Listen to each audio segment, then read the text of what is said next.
What's up, guys?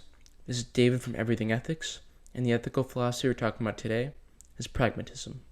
Pragmatism was created in the 1800s by American philosophers C.S. Peirce and William James. The main principle of pragmatism is to do whatever works.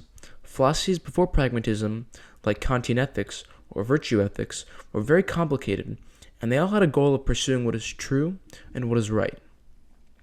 However, pragmatism strayed away from this pursuit of truth and reality, and instead, it pursued functionality. Pragmatism is not focused on what's right, it's focused on what works. Take natural rights, for example. Many philosophers during the Enlightenment believed all humans were born with rights, like life, liberty, and the pursuit of happiness, because God gave them those rights to live and flourish. However, a pragmatist wouldn't care whether we were actually born with rights or not.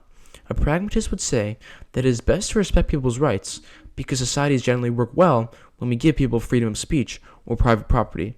Respecting natural rights just works. It doesn't matter whether those rights are legitimate or not.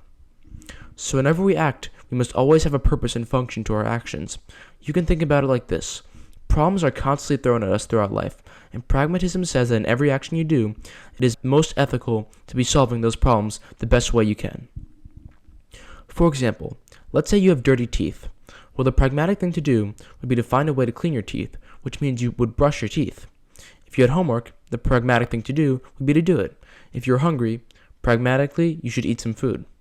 Pragmatism is constantly talked about in politics because politicians are often elected to fix problems. So you'll hear politicians say phrases like, "We have to take the pragmatic approach and increase spending to help the economy." So, pragmatism is pretty good at solving problems and seems pretty practical.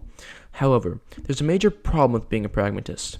Pragmatism is a philosophy without principles.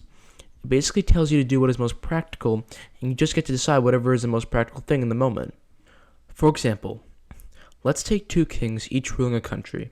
One, an objectivist, which is the philosophy that promotes self-interest without sacrificing others, and one, a pragmatist. Let's say that both countries are being threatened by another neighboring country. Well, the practical thing to do as a king would be to raise military funds to prepare for a defense. So the pragmatic king goes around and takes money from his people to build up his military. However, the objectivist king knows that he cannot sacrifice other people's property for his own sake, so he looks for other ways to raise money. Maybe he tries to fundraise the military through voluntary payments. He could try and convince people that it's in their rational self-interest to protect their country. Maybe he makes an alliance. It doesn't really matter, because he has the principles of objectivism and knows that he must protect his own self-interest without violating others. As a strong objectivist, that means, no matter what the circumstances, he will not sacrifice those principles and will do whatever it takes to live up to them. However, the pragmatic king does not care about principles. He's just trying to solve a problem. So he might get a defense together, but he might not consider how this so-called practical actions will affect the relationship with the citizens in the long run. A somewhat similar scenario to this happened in the United States. After 9/11, the U.S. government passed the Patriot Act, and although people's privacy would be violated, and the Constitution's Fourth Amendment on unlawful searches would also be violated, it was considered a pragmatic action to take in order to fight terrorism. Having no principles in your actions and just doing whatever works is not a terrible strategy.